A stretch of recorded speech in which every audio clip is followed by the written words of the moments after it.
So here's a Calphalon cookware, which is all heavily corroded, hard water spots, been used for years.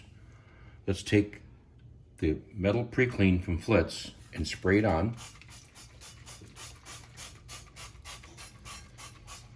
And this takes actually around 30 seconds to work. Once you spray the entire cookware piece, just let it penetrate a little bit.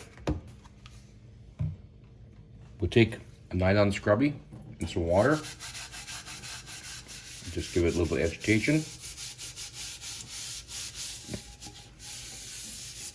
When we're all done, simply rinse it.